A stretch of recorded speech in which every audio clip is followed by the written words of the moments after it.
자, 여러분, 예? 자, 고개 드시고 반갑습니다. 예. 자, 오늘 교재는 그 165페이지입니다. 165페이지 재산세 볼 차례죠. 예. 165페이지 펴놓으시고 지난 시간에 배운 것 중에서 여러분들이요, 우리 뭘 배웠냐면 세율 특례 배웠죠. 취득세는 세율이 표준세율, 중과세율, 특례세율 크게 세 개 덩어리인데 표준세율은 우리가 상삼팔, 무독립815, 유십이십, 원팔, 영삼시계 이렇게 해서 이 스토리로 외우라고 그랬습니다. 올해 2020년 개정세법에 1세대 4주택, 1세대가 네 번째 4주택을 취득할 때는 주택 유상거래로 인한 취득세 세율 1에서 3%까지 그 세율을 적용하지 않고 일반 건축물 세율을 적용하죠. 몇 프로요? 4% 세율을 적용한다. 이런 것도 배웠고, 그 다음에 취득세 중과세율도 배웠는데 취득세 중과세율은 크게 세 개 덩어리예요. 사치성 재산에 대한 중과세, 과밀력 재건용 내 중과세, 대도시 내 중과세. 그럴 때 우리 사치성 재산에 대한 중과세는 사치성 재산 그러면 별장, 고급으로 확장, 골프장, 고급 선박, 고급 주택 5가지입니다. 그죠, 여러분들? 그래서 별장, 고급 확장, 고급장, 고급 선박, 고급 주택이고, 골프 연습장이나 골프 회원권은 사치성 재산 아닌데 슬쩍 속인다고 그랬습니다. 그 다음에 또 고급 승용차나 고급 항공기 같은 것도 사치성 재산이 아닙니다, 여러분들. 자, 그럴 때 사치성 재산 취득했다 그러면 취득세 중과세율은 표준세율에다가 중과균세율 몇 배요? 4배 합한 세율입니다. 그랬잖아요. 표준세율 플러스 중과균세율 4배, 사치성산 취득하면. 그 다음에 우리 과밀억적 내 중과세 그러면은 과밀억적 내 중과세는 표준세율에다가 중과균세율 몇 배? 2배 합한 세율입니다. 표준세율 플러스 중과균세율 2배인데, 과밀억적 내 중과세는 어떤 경우에 중과세하느냐? 과밀억적 내에서 법인의 본점 또는 주사무소 사업용 부동산을 취득할 때 중과세입니다. 그래서 지점용이나 분사무소용은 아니고, 그죠? 그 다음에 또 과밀억적 내에서 사업용 부동산을 취득하는데 떡하니 짓거나 늘릴 때 중과세하는 거지. 자, 본점용 주사무소용 빌딩을 떡하니 짓거나 늘리면 인구 집중, 경제 집중 문제 심화되니까 중과세합니다. 그죠? 근데 승계 취득이요. 기존의 빌딩 승계 취득은 주인만 바뀐 거니까 중과세하지 않습니다, 여러분. 그 다음에 과밀억적 내에서 공장 신설 증설하면서 일정한 사업용 과세물건 취득할 때 중과세하는데, 과밀억적 내에서 공장 신증설할 때 이 과밀억적 내에서 산업단지, 유치지역, 공업지역은 중과세한다, 안 한다? 안 한다 그랬습니다. 그렇잖아요. 공장 지르는다니까. 근데 또 이때 공장은 비도시용 공장이어야지 도시용 공장은 중과세한다, 안 한다? 안 합니다. 도시용 내 꼭 필요한 공장은 중과세하지 않고, 이때 신설 증설하는데, 이때 신설은 건축물 연면적 500제곱미터 이상의 공장이 신설될 때 중과세합니다. 증설은 뭐 요건을 모르셔도 돼요. 증설은 기존 공장에서 20% 이상 면적 늘어나거나 또는 330제곱미터 면적 늘어날 때 증설이라고 하는데, 그 요건은 몰라도 되고 500제곱미터는 좀 기억하시고, 건축물 연면적 500제곱미터 이상의 공장이 신설, 증설될 때 중과세하는 거지, 500제곱미터 미만의 공장은 신설, 증설 돼봤자 인구 집중, 경제 집중에 큰 영향이 없다고 봐서 중과세하지 않습니다.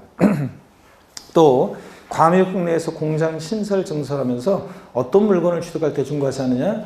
공장 신증설하면서 취득하는 공장용 건축물과 부속토지, 또 공장 신증설로부터 5년 내에 취득하는 차량이나 기계 장비라서, 자, 토지 건축물, 차량계 장비 이런 것들을 신설, 증설하면서 취득할 때 취득세를 중과세합니다. 자, 그래서 표준세율에다가 중과균세 몇 배? 2배 합한 세율로요. 물론 이런 것도 있어요. 좀 깊게 들어가면 우리가 아직 이런 건 모셔도 되는데, 공장 신증설에서 다음 순환에 이제 우리가 요약식 강의할 때 좀 더 강조를 드릴 건데, 과밀억적 내에서 공장 신증설할 때 이런 게 있어요. 여기가 과밀억제권역이고, 그 다음에 여기가 서울이다 그러면 나중에 이제 이런 것도 배워요. 서울이다 그러면 과밀억적 내에서 공장의 포괄적 승계 취득이요. 주인만 바뀌었어요. 주인만 바뀐 거니까 새롭게 인구입이 없다고 봐서 과밀억적 내 공장 신증설 중과세하지 않고요. 그 다음에 업종 변경. 치약 만드는 공장인데 칫솔 만드는 공장으로 하나님만 바뀌었어요. 그러니까 중과세하지 않습니다. 업종 변경. 그 다음에 과밀억적 내에서 내로의 이전 이런 것도 있어요. 내에서 내로 이전했으니까 새롭게 인구입이 없다고 봐서 중과세하지 않습니다. 근데 서울특별시 외지역에서 서울로 이전 같은 거 있잖아요.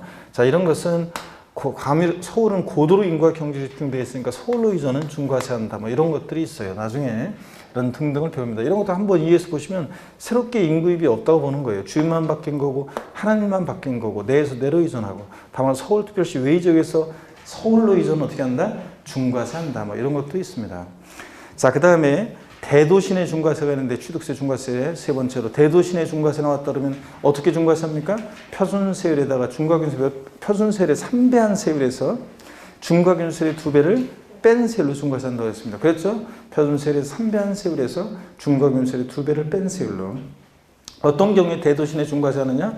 대도시 내에서 법인 설립하면서 대도시 부동산을 주거나 또 대도시 내에서 지점이나 분사무소 설치하면서 대도시 부동산을 주거나 또 대도시 내 바깥에서 내로 전입하면서 대도시 부동산을 주거나 이럴 때 우리 중과세합니다. 근데 등록면허세하고 비교해서 배웠었죠? 등록면허세도 대도시 중과세 나오는데 등록면허세는 대도시 내에서 법인 설립 등기만 합니다. 지점분사무소 설치 등기하거나 전입 등기할 때 등록면허세는 중과세하고 했잖아요.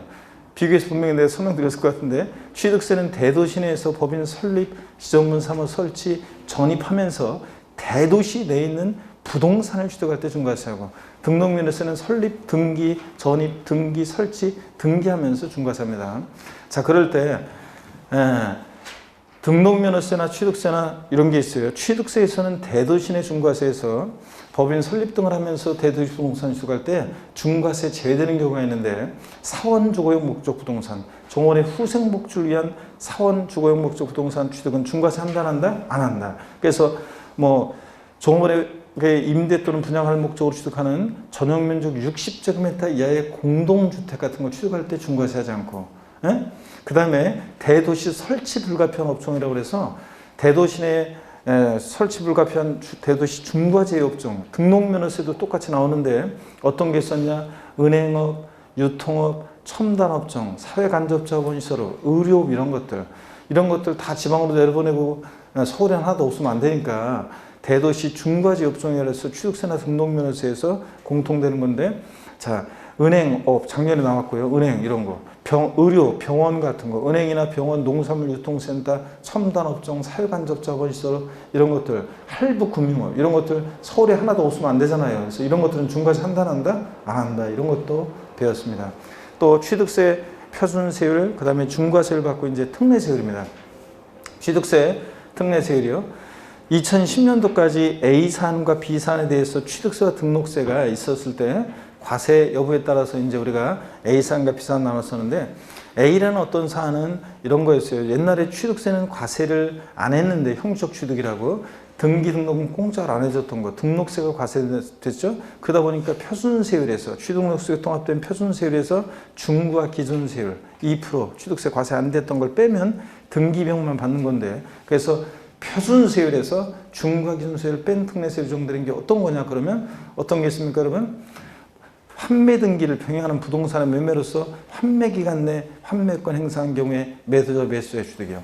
동창 얘기 드렸어요. 돈 빌어온 동창 얘기 드렸는데 그래서 왔다 가고 갔다 오고 이런 거 환매권 행사물어 환매권 이번 특약 환매권 소유권 전했다가 나중에 환매권 행사 다시 오고 갔다가 오고 왔다 가고 그래서 형식 취득. 근데 등기는 개인 간에 공짜로 안 해주죠. 그래서 이런 거 표준세율에서 중과균세를 뺀 특례세율이고 상속으로 1가구 1주택 및 부속 토지를 취득했을 때 어린 시절부터 우리 집, 직금도 우리 집 상속으로 취득세 감면 대상이 되는 농지를 취득했을 때 어린 시절부터 우리 논밭, 직금도 우리 논밭 아버지 생각나요 안 나요? 분명히 얘기했는데 여러분들 그죠? 그래서 이거 상속으로 1가구 1주택 및 부속 토지를 취득하거나 상속으로 취득세 감면 대상이 되는 농지를 취득했을 때는 어떤 세율? 표준세율에서 중과균세를 뺀 특례세율이에요. 그래서 어린 시절도 우리 집이었고 지금도 우리 집이고 그러니까 이런 개념으로 형식적 취득 등기는 근데 아버지 내면으로 공짜로 안 해주는 거예요. 법인의 합병으로 인한 취득 합병 후 중과 대상이 된 경우는 제외하고 그 다음에 공유물 합유물 분할로 인한 취득 이런 것도 자기 거 자기가 가져간 거니까 형식적 취득 등기 공짜로 안 해주고 다만 등기부등본상 본인 지분을 초과하지 않았어야지 초과했다 그러면 초과한 부분은 표준세율 정도입니다. 건축물 이전으로 인한 취득이요.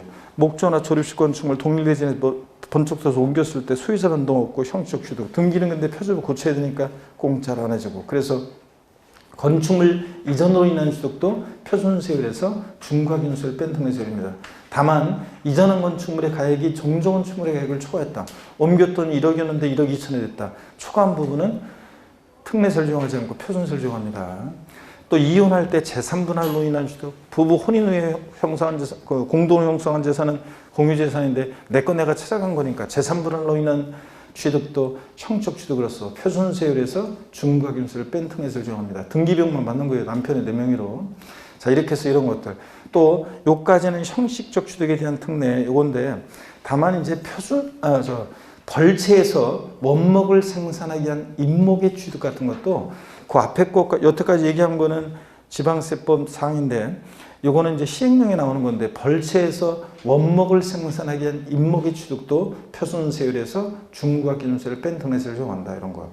자, 그 다음에 이렇게 대충 알아놓고 꼭 기억할 것은 중과기준세로 적용되는 특례 있잖아요. 옛날 취득세는 과세는데 등기공제 대상이 아니었던 건데, 요거는 제가 설명드린 요것만이라도 꼭 기억하면 다 고르는데 지장이 없어요. 이거 섞어놓고서 A사항과 B사항을 섞어놓고 고르라고 해서 물어볼 때, 다음 중과 기준세율이 적용되는 경우 골라봐라 그럴 때, 간주취득의 경우 4가지예요. 건축물 개수로 가액의 증가가 있을 때.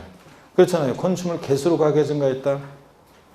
그러면 가액의 증가를 취득했다고 의지하고, 그래서 그 취득세 부과될 때 증가한 가액을 과세 표준해가지고, 간주취득은 과세 표준이 증가한 가액이에요. 거기다 어떤 세를 적용하느냐? 중과 기준세율, 특례세율 2% 적용합니다. 또 차량기 장비 선박 종류별, 잠깐만요.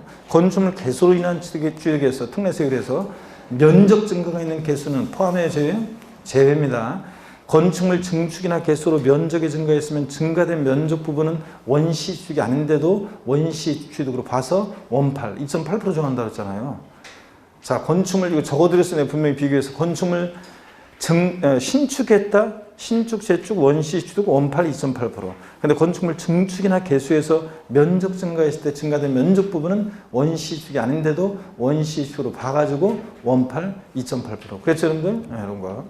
그래서 건축물 개수로 인한 취득, 가액의 증가가 있을 때 증가한 가액을 과세 표준에서 중과기준세를 특례세를 적용합니다. 근데 건축물 개수로 면적 증가 있는 개수는 제외합니다. 면적 증가 있는 개수는 원시 취득 적용돼서 2.8% 적용하니까요. 그죠, 여러분들? 그 다음에 차량기 장비 선박 종류 변경으로 가액 증가했을 때, 토지 지목 변경으로 가액 증가했을 때 그 증가한 가액에다가 중과기준세를 특례세를 적용합니다. 자, 지목 변경하는데 밭이었는데 대로 지목을 변경합니다. 그래서 밭에서 대로 지목 변경할 때 1억이었는데 5억이 됐다. 증가한 가액 4억에다가 어떤 세를 적용한다? 중과 기준세를 특례세를 적용한다 그랬습니다. 그렇잖아요. 그 다음에 또 과점주주의 주식 취득도 간주취득이죠. 이때 과세표준은 우리가 과점주주의 주식 취득은 과세표준을 어떻게 구했냐? 이 법인 소유의 전체 총자산가액이 아니라 그 중에서 취득세 대상 물건에 대한 총가액에다가 과점주주가 취득한 주식의 취득 비율을 곱해서 구했습니다. 자, 그래서 과세표준 나왔다. 10억에다가 과점주주가 취득한 주식 비율 60% 예를 들었었잖아요. 그래서 6억 나왔다. 그럼 거기다가 어떤 세를 적용한다? 중과 기준세를 특례세를 2% 적용합니다, 여러분. 네, 이런 거. 그 다음에 또 간주취득의 경우 4가지가 중과 기준세를 특례세율이고요. 그 다음에 또 우리가 이제 지목이 묘진 토지라든가 또 건축물 중에서 임시 건축물인데 전속기간이 1년 이내일 때는 비과세하고 전속기간 1년을 초과하면 과세하는데 어떤 세율로 과세한다? 중과 기준세율 특례세율로 과세한다 그랬습니다. 그 다음에 골프 연습장 나왔다, 레저시설 나왔다, 골프 연습장, 레저시설 같은 이런 시설물 취득했을 때도 어떤 세율? 중과 기준세율 특례세율 적용한다 그랬습니다. 다시 여러분들 중과기준세율이 적용되는 특례 더 있지만 요것만이라도 딱 기억해요. 간주취득의 경우 4가지하고 그 다음에 골프 연습장 같은 시설물 취득했을 때, 지목이 묘진 토지를 취득했을 때, 전속기간 1년 초과하는 임시건축물 취득했을 때 어떤 세율 적용한다? 중과 기준세율 특례세율이에요. 요거 꼭 기억하고 그 다음에 우리 나머지 이제 취득세 우리 내용들은 우리 등록면허세하고 비교해서 우리가 지난 시간에 쭉 우리가 많이 살펴봤습니다. 그래서 나머지는 문제를 통해서 풀어봐도 돼요. 잠깐 그리고 보니까 문제를 하나 갖고 왔네요. 제가 문제 오늘 복습은 오늘 우리가 지지난주 배운 내용들이 제일 지방세에서 어려운 내용들을 배웠어요, 여러분들. 어려운 내용을 배우고 문제 하나 줘보세요. 문제, 한두 문제만 제가 풀어드릴게요. 예. 문제. 예. 문제를 달라니까요. 문제가 좀 없잖아, 내가. 안 갖고 왔잖아, 갖고 온다는 게. 예. 자, 눈치만 보고 있어, 왜. 예. 자, 한번 1번 문제 한번 봅니다, 여러분들. 나머지 내용들은 문제를 통해서 한번 이렇게 복습해 보겠습니다. 문제 보니까 1번 문제, 지방세법상 취득세에 관한 설명이다. 옳은 것은 모두 몇 개인가 하는데, 기억본 보니까요, 취득세 산출세액이 50만 원인 경우에 취득세를 부과하지 아니한다 그랬습니다. 취득가격 50만 원, 과세하지 않죠? 그러니까 취득가격 딱 50만 원이면 과세한다, 안 한다? 예? 50만 원이면 부과하지 않습니다. 기억본 맞네요, 여러분? 맞습니까? 아니, 틀렸어요. 왜 틀렸어요, 이거? 취득, 금방도 제가 얘기했는데, 취득 가격이 50만 원일 때 부과하자는 거지. 여기서 취득세 산출세액이니까 과세하는 거죠, 여러분들? 아니, 산출세액은 50만 원이면 과세하잖아요. 취득 가격이 50만 원일 때 과세하자는 거예요. 그래서 산출세액 틀렸습니다. 기억번 X고, 니은번 같은 취득 물건이 2개 이상의 지자체에 걸쳐 있어서 각 지자체에 납부할 취득세를 산출할 때 그 과세표는 취득 당시 가액을 취득 물건 소재지별 면적별로 나눠 계산한다. 예? 뭐로 나눠 계산해요? 시가편액별로 나눈다고 그랬습니다. 같은 취득 물건이 2개 이상의 지자체에 걸쳐 있으면 한 곳에 몰빵하지 않고 소재지별 안 분하는데 어떻게 안 분 계산한다? 면적별 아니고 시가편액별로 나눠 계산한다고 했습니다. 틀렸고, 그 다음에 D급번입니다. 취득세 과세 물건을 취득한 후에 그 과세 물건이 중과세율 대상이 됐다. 자, 취득 당시에는 표준세율 대상이었다가 취득 후 중과 대상이 됐다. 처음에 취득 당시에는 비과세 감면 대상이었다가 취득하고 나서 과세 충 대상이 되면 그 중과세 대상이 된 날부터 며칠이요? 60일이라고 했습니다. 올해 취득세에서 30일 나오면 일단 틀리다고 그랬어요, 여러분들. 무조건, 자, 우리가 신고할 때는 무조건 며칠이다, 이제 취득세는 60일. 30일, 60일이었던 거 다 60일로 통일했고, 60일 요거 확인하라고 그랬고, 중과세를 중에서 산출한 세액에서 이민 납부한 세금 공제 줄 때 가산세는 포함한 금액, 제외한 금액, 제외한 금액 확인하라고 했습니다. 포함 틀렸고, 제외고. 금액을 세액을 해서 보통징수해야 한다고 했는데, 보통징수입니까? 신고 납부라고 그랬습니다. 기산점만 달라진 거죠. 그래서 추가 신고 납부가 안 나면 취득세도 그렇고 등록면허세도 그렇고 60일 확인하고 가산세 제외 확인하고 그 다음에 신고 납부 이거 확인하라고 했죠, 여러분들? 그래서 다 틀렸습니다. 30일 틀렸고 가산세 포함 틀렸고 보통징수 틀렸습니다. 그 다음에 니을번 보면 부동산 거래 신고 등에 관한 법률 규정에 따른 토지거래 계약에 관한 허가구역인 토지를 취득하는 경우로서 같은 법 규정에 따른 토지거래 계약에 관한 허가를 받기 전에 거래된 완납한 경우 대금 완납일로부터 60일 내에 자 과세편에 세율을 정해 산출한 세액을 신고 납부해야 한다. O, X요. X입니다. 뭐가 틀렸어요, 여러분들? 에? 자, 대금 완납일로부터 60일이 아니라 허가 전에 대금 청산됐다 그러면 허가일로부터 60일 내 신고 납부라고 했습니다. 취득세. 요 양도세하고도 헷갈리면 안 되고 또 허가일이 속하는 달의 말일로부터 2개월 이것도 아니라고 했어요. 대금 완납일로부터 틀렸습니다. 허가일로부터 며칠? 60일에 신고 납부입니다. 자, 이렇게 해서 옳은 게 있습니까? 옳은 게 없네. 다 틀렸어요, 여러분들? 그래서 1번이 정답이고. 자, 2번 봅니다. 다음 중 등록면허세 부동산 등기 과세표준과 세율에 관한 설명으로 옳은 거였습니다. 1번에 소유권 보존 등기 세율은 부동산 가액의 1,000분의 28이 정된다. 여러분, 소유권 보존 등기 등록면허세 소유권 보존 등기 비용만, 이전 등기 비용만 받는 거니까 어떻게 하라고 했어요? 보호 8. 보존 등기는 보호 8인데 1,000분의 8이지 1,000분의 28 아니라고 했죠? 등기 비용만 받는 거니까 보호 8, 1,000분의 8인 거지. 28 틀렸습니다. 그래서 2.8% 아니라는 거. 2번 보니까 전세권 말소 등기 시 등록면세 세율은 전세 금액이 1,000분의 2다. 각 전세권 설정이나 이전 등기가 전세 금액을 과세표준해 가지고 세율은 1,000분의 2인 거지. 예, 말소 등기, 변경 등기, 토지 합병 합필 등기, 또 담보물 추가 등기 같은 것들은 뭐로 계산한다? 건당, 건수로 계산하죠. 그래서 틀렸고. 3번 건당 6,000원이고. 3번 봅니다. 부동산 등기 시 상출한 세액이 그 밖의 등기 등록세율보다 적을 때는 등록면허세를 징수하지 아니한다. 그래요? 아닙니다. 등록면허세는 자, 산출한 세액이 6,000원 미만이면 무조건 얼마? 6,000원 받습니다. 자, 등록면허세 그 밖의 등기 등록 세율이 등록면허세 산출한 세액이 그 밖의 등기 등록 세율보다 적으면 그 밖의 등기 등록 세율을 적용한다. 그 말은 그 밖의 등기가 말소 등기, 변경 등기고 세율이 건당 6,000원이니까 이 말은 등록면허세 세액이 6,000원 미만이면 무조건 얼마? 6,000원 받습니다. 그래서 이거 틀렸습니다. 등록면허세는 면세점이나 소액징수 면적이 좀 없습니다. 4번 가등기하는 경우에 과세표는 부동산 가액 또는 채권 금액이다. 맞네요, 여러분들? 가등기는 2개 다 된다고 그랬죠? 부동산, 소가지 없는 애들이니까 부동산 가액, 또 채권 금액도 되죠? 저당권에 대한 가등기 등을 할 때. 그래서 둘 다 되고 맞고. 5번 법인이 국가로부터 취득한 부동산은 등기 당시에 자산 재평가에서로 가액이 증가한 것이 법인 장부로 입증되더라도 재평가 전의 가액을 과세표로 한다.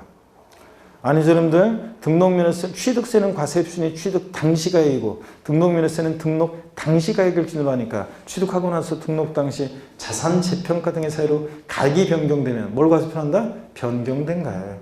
에? 이때 변경된 가액이라는 것은 등기 등록 1년제 법인장부나 결산서 등으로 증명된 가액이라고 했죠? 그래서 이거 틀렸고 재평가 후에 변경된 가액입니다. 변경된 가액.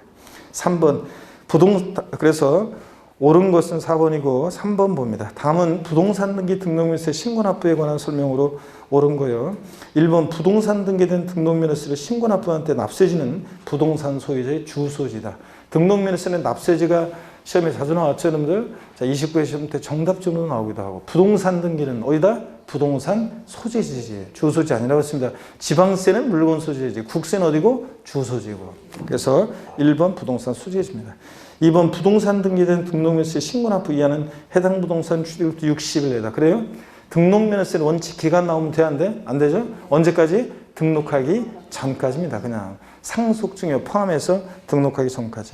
그래서 2번 틀렸고 3번 부동산 등기에 대한 등록면허세를 비과세 받은 후에 해당 부동산이 등록면허세 부과 대상이 되면 그 사유 발생일부터 며칠이야? 60일 내. 신고납부의 보통 징수예요? 신고납부한다. 맞네요, 여러분들? 네, 요거. 그 다음에 4번 봅니다. 등록면허세 등록을 하려는 자가 신고 의무를 다하지 않은 경우에 등록면허세 산출세액을 등록하기 전까지 납부했을 때는 신고하고 납부한 것을 보지만 무신고 가산세 부과된다. 이거 신고의제 작년에도 정답쯤으로 나왔었죠.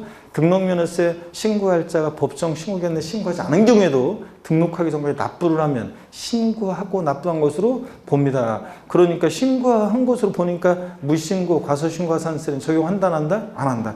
깎아준다 그래도 틀려요. 자, 그 다음에 틀렸고 부과하지 않고요. 그래서 5번 부동산 등기 등록면허세는 해당 부동산 소재지 관할 등기소에 신고납부한다. 그래요? 아니지. 지자체에 신고납부해야지. 어디입니까? 등록면허세 과세입주인 누구예요? 도구에 신고납부해야죠. 그래서 5번 틀렸고요. 등기소 아닙니다. 자, 이렇게 해서 3번은 3번이 정답이었죠? 4번 문제 또 봅니다, 여러분들. 복습 시간이 긴데 오늘 자 봅니다. 4번 문제를 보니까 세율 특례 봅니다. 이거 기출됐던 건데 지방세법상 취득세 세율 중 중과기준세율이 적용되는 경우로 옳게 묶은 것은 그랬습니다. 단 취득세가 중과세 되는 경우는 없는 것으로 한다. 이렇게 시험에 우리 그 특례세율 예외, 중과세 그 예외를 묻지 않기 위해서, 예외는 고려하지 않게 하기 위해서 항상 시험 문제 나올 때 이 세율 특례 나오면 중과세 되는 경우는 없다. 이런 식으로 항상 단서가 나왔어요. 자, 기억본 보니까 합유물 분할, 공유물, 합유물 분할로 인한 취득이요. 단서 잘 봐야 돼요. 본인 지분을 초과하는 경우는 제외하고. 자, 자기 거 자기가 나눠줬으니까 형식 취득, 등기 공짜로 안 해주죠? 그러니까 어떤 세율? 표준세율에서 중과기준세율 뺀 특례세율이고. 니은번 임시행장 등 존속기간 1년을 초과하는 임시건축물 취득이요. 이 1년 이내일 땐 비과세고 1년을 초과하면 어떤 세율로 과세한다? 중과 기준세율 특례세율로 얘기고. 그 다음에 디귿번 주택을 신축해서 1주택이 된 경우요. 이거는요. 어떤 세율 적용해요? 주택을 신축해서 1주택이 됐다. 신축했으니까 뭐예요? 주택을 유상거래로 취득했을 때 영분화세율 적용되는 거지. 주택을 신축했으면 얘 뭡니까? 원시축이잖아요. 원시축이니까 뭐예요? 원팔. 2.8%입니다. 2.8% 표준세율 적용되고. 이건 특례세율이 아니에요. 표준세율이고. 상속으로 1가구 1주택 및 부속토를 취득했을 때가 그때가 이제 표준세율의 중과를 뺀 특례세율이고.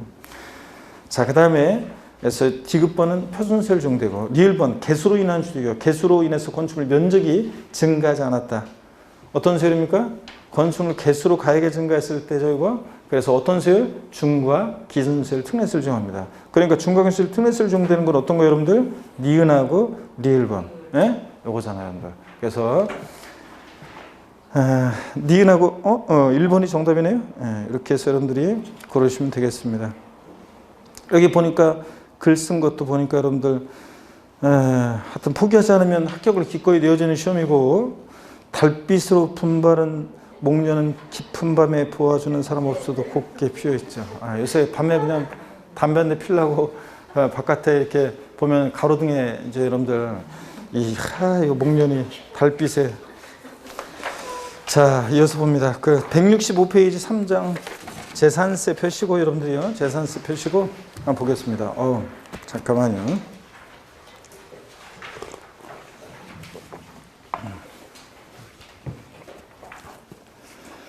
자, 마스크 쓰니까 그냥 미치겠네요. 자, 이어서 보면 165페이지 재산세, 오늘 여기부터 이제 본격적으로 볼 차례입니다. 자, 복습 시간이 길었어요, 오늘. 여러분들.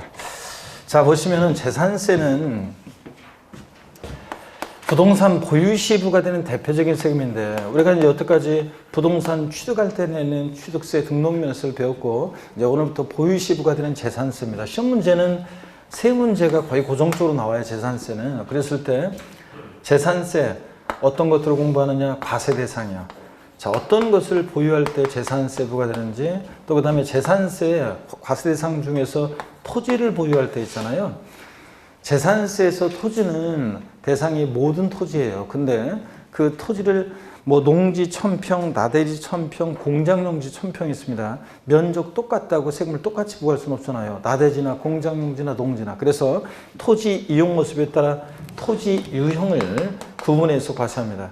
이 토지 유형 구분을 하는데, 모든 토지를 뭐 분리과세 대상 토지, 별도 합산 대상 토지, 종합 합산 대상 토지, 이렇게 세 개 유형으로 나눠요, 크게. 그랬을 때 이 토지가 어느 유형에 속하느냐, 이 직접적으로 이 토지용을 묻는 그런 문제가 가끔씩 출제가 되고, 제가 그래서 토지용을 직접적으로 묻는 문제 29회 시험 때는 그거 나올 때가 됐다 그래가지고 제가 강조했었는데 제 예상대로 나왔어요. 자, 그런데 답도 쉬웠고요. 근데 맨날 했던 거였고, 근데 제가 작년 30회 시험에서는 토지용 구분을 직접적으로 묻는 문제가 출제가 돼서는 났는데, 다만 간접적으로 토지용 구분을 할 수 있어야지 풀 수 있는 재산세 문제, 그 다음에 종합부동산세도 과세 대상에서 토지는 이 토지용 구분을 할 수 있어야지 종부세 대상인지 아닌지를 판정할 수 있거든요. 그래서 간접적으로 중요하다 별표시 2개 썼는데 작년 시험에 나왔어요.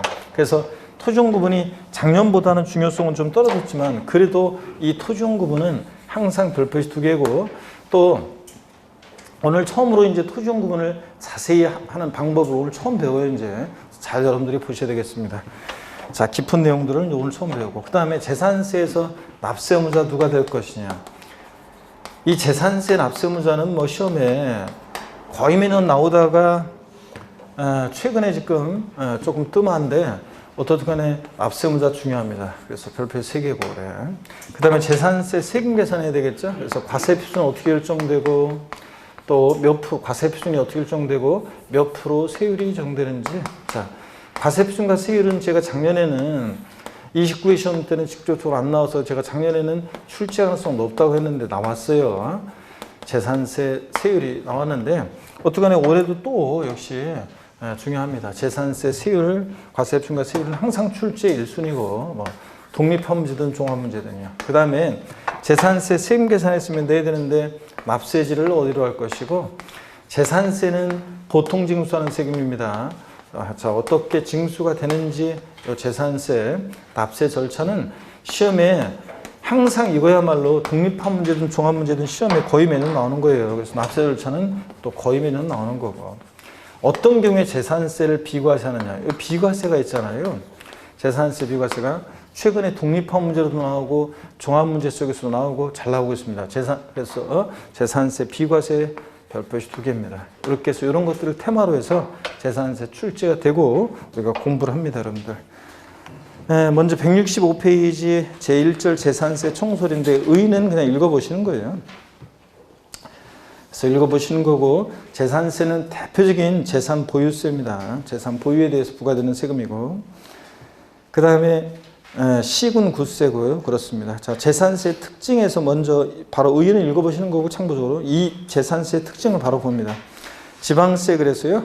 재산세는 지방자치단체에서 부과하는 지방세인데 특별히 지방세 중에서도 어디냐면 시군구가 시군구 또 특별자치도 특별자치시가 과세 주체가 됩니다.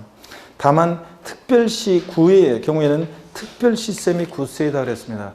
자, 그래서 서울특별시 같은 특별시에서는 예외적으로 우리가 서울특별시 강남구에 재산을 갖고 있는 사람이 재산세를 내면 이거 제가 뭐 이렇게 한번 설명드렸었는데 말로 한번 해볼게요.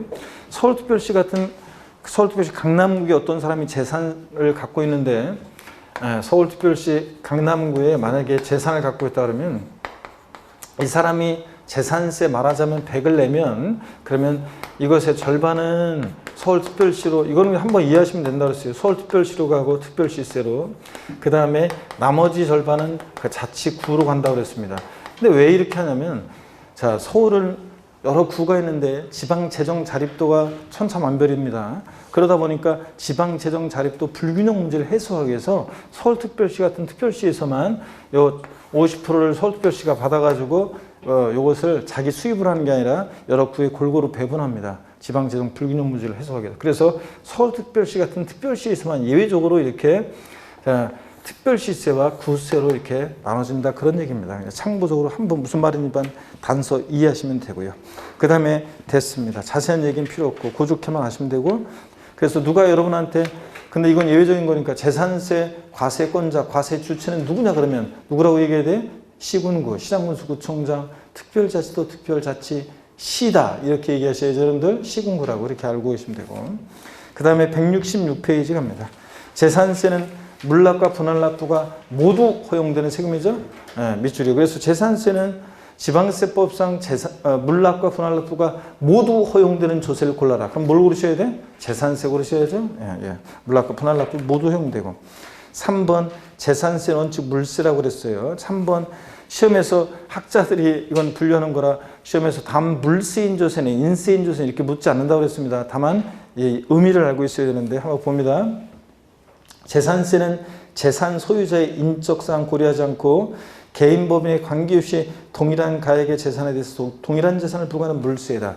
이런 의미도 있지만 재산세는 물세니까 납세문자 인적 사항 고려하지 않고 또 물건 각각 어떻게 한다? 개별 과세한다 그랬습니다. 그렇잖아요.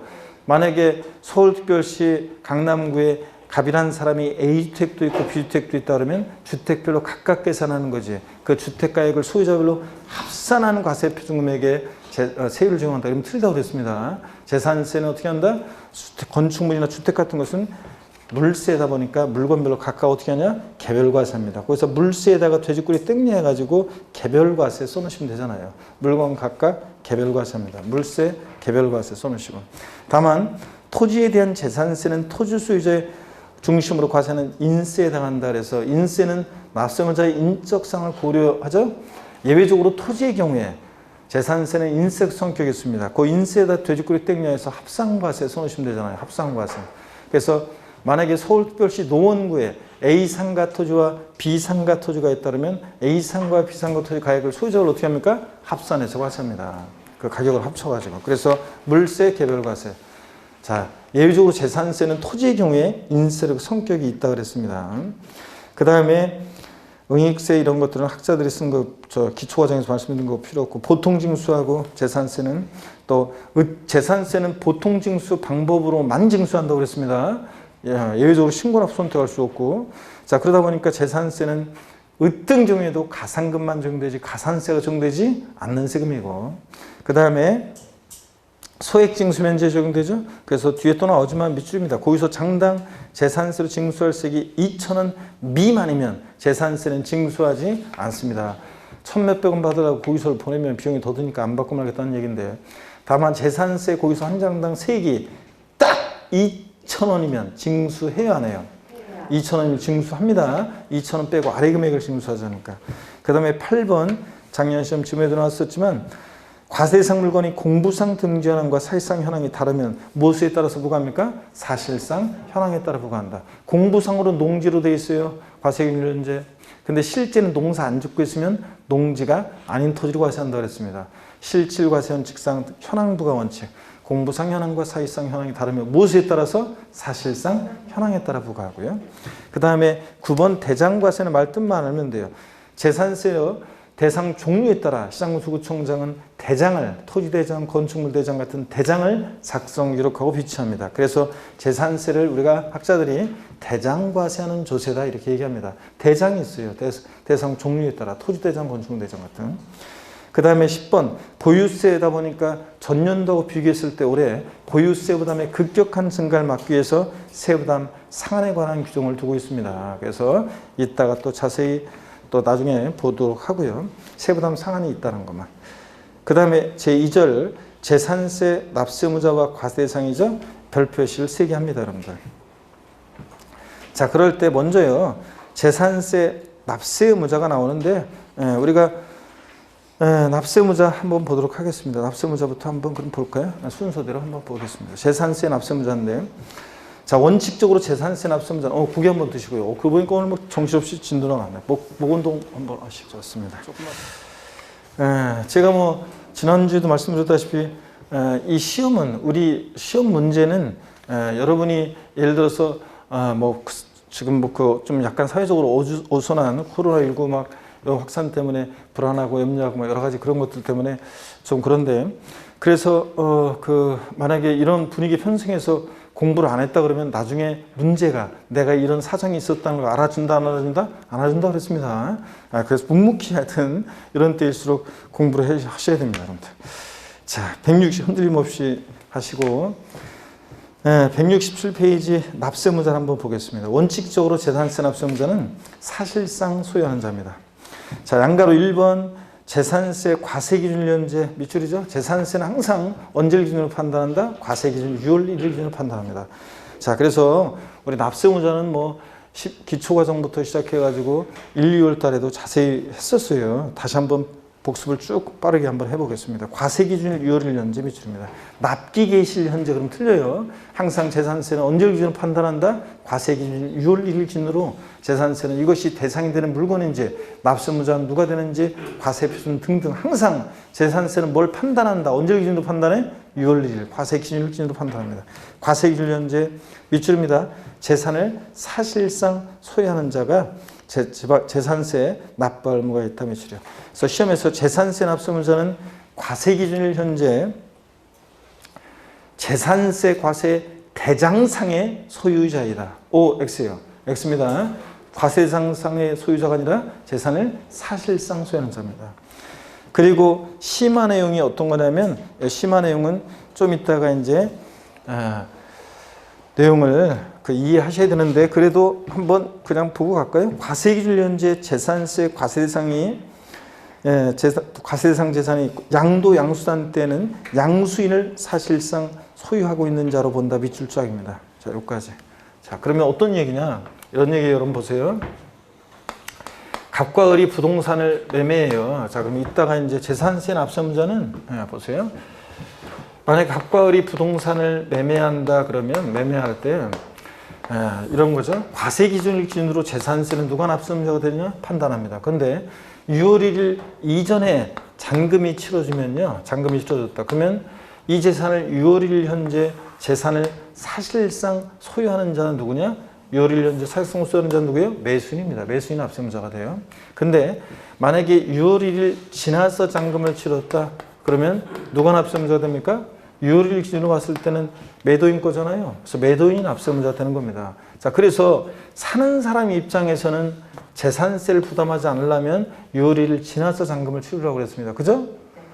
자, 6월 1일 그 똘똘한 주부들은 그래서 잔금 지급 시기가 만약에 4월달이나 5월달 도래했어요. 그러면 따져봐요. 그해 연도 재산세나 종부세를 내는 거하고 그 다음에 내가 연체료를 차라리 물고 잔금 지급을 늦추는 거하고 따져봤을 때 차라리 연체료 무는 게 재산세, 종부세 내는 것보다 싸게 먹힌다? 그럼 사람들이 잔금 지급 시기를 늦춥니다. 6월 1일 이후로. 아셨죠? 이런 거예요. 그래서 매수인 입장에서는 6월 1일 이전에 잔금이 치러지면 매수인 압수무자가 되고 6월 1일 지나서 잔금을 치르면 매도인 압수무자가 되고 그래서 사는 사람 입장에서는 6월 1일 지나서 잔금을 치르는 게 좋다. 근데 하필이면 6월 1일 날 오전 12시에 만나서 잔금을 치렀다. 과세 기준일에 양도 양수가 있다. 당연도 재산세는 누가 납세무자 될 것이냐. 누가 납세무자 돼요? 금방 봤잖아요. 과세 기준일에 양도 양수가 있으면 누가 납세무자? 양수인이 납세무자가 된다고요. 매수인, 양수인이 납세무자 된다. 그런 얘기입니다.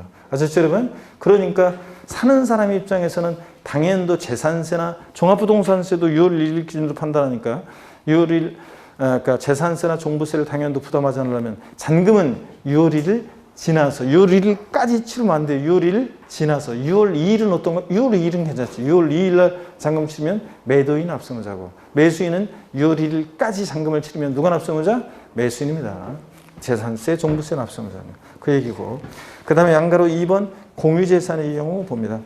공유는 공동소유의 줄임말이고 공유자들은 지분이 있죠? 그게 특징이잖아요. 그럴 때 밑줄입니다. 그 지분에 해당하는 부분 가로 안에 지분에 표시가 없는 경우는 지분이 균등한 것으로 봐서 누가 납세무자? 지분권자 밑줄 짝입니다.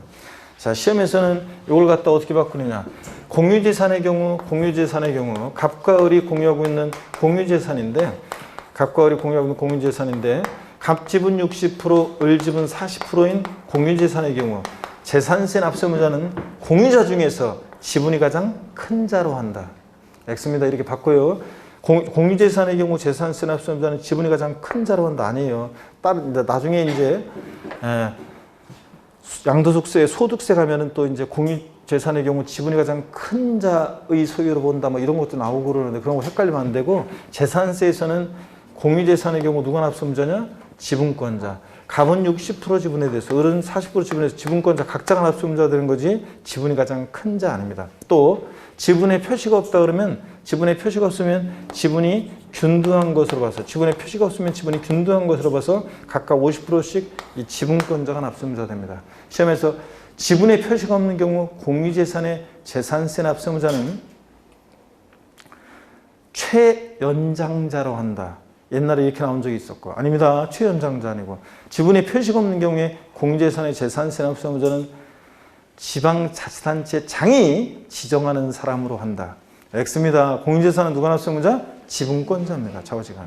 자, 그 다음에 넘어갑니다. 밑줄 걷으면 넘어갑니다. 168페이지입니다. 168페이지. 자, 넘어가서 보시니까 양가로 3번입니다. 주택의 건물과 부속토지 소유자가 다른 경우 당해 주택에 대한 산출세를 그 건축값 속토지 밑줄입니다. 여기 포인트는 여기에요. 시가 편익 비율로 안분 계산한 부분에 대해서 그 소유자를 납세무자로 봅니다. 밑줄 짝이고 자 시가 편익 비율로 안분한다는 거 바꾼다 그러면 뻔하지. 면적 비율로 안분 계산해서 그 소유자를 납세무자로 하면 되게 바꿔요. 이게 어떤 거냐 보겠습니다. 여러분 여기 보세요. 주택이 있는데 이 주택의 건물과 토지 소유자가 달라요. 주택 소유자는 갑이고 토지 소유자는 을이다. 그러면 이 주택에 대해서 재산세를 계산했어요. 나온 이 세액에 대해서 누가 납세무자가 될 것이냐. 자, 원래 주택은 공시가격을 평가할 때도 우리 기초과정에 배웠어요. 기본과정에서. 주택은 항상 공시가격을 평가할 때도 건물과 토지 가격을 하나로 평가하고 하나로 과세합니다. 항상 주택은.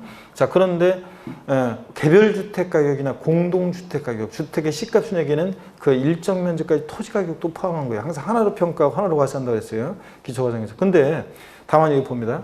이런 때 이 나온 세계에서 누가 납세무자가 되냐? 주택이요. 주택 이런 때는 예외적으로 주택의 건물과 토지 시가 표준액을 구해봐요. 그랬더니 이 시가 표준액 비율이 6대 4의 비율이다 그러면 이 나온 세액의 60%는 토지 소유자 을이 40%는 주택 소유자 갑이 납세무자가 된다 그런 얘기입니다. 시험에서 바꾸면 이렇게 바꿀 수 있어요. 주택의 건물과 토지 소유자가 다른 경우에 주택에 대한 재산세 산출세액은 주택의 건물과 토지 면적 비율에 따라 안분 계산한 부분에 대해서 그 소유자를 납세무자로 한다. O, X예요.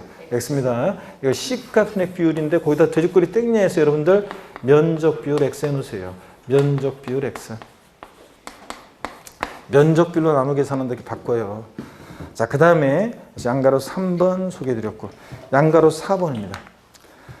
수탁자가 납세의무자 되는 경우요. 동그라미 1번 신탁법에 따라 수탁자 명의로 등기 등록된 신탁 재산의 경우 위탁자별 구분된 재산에 대해서는 누가 납세의무자나? 수탁자 빚줄짝입니다. 이거. 그래서 위탁자였었는데 예전에 실질과세 원칙에 따라 등기 등록 명의와 상관없이 세금의 귀속을 실질적으로 해라. 그래서 위탁자인 적도 있었지만 지금은 누가 납세의무자라고요? 수탁자입니다. 수탁자.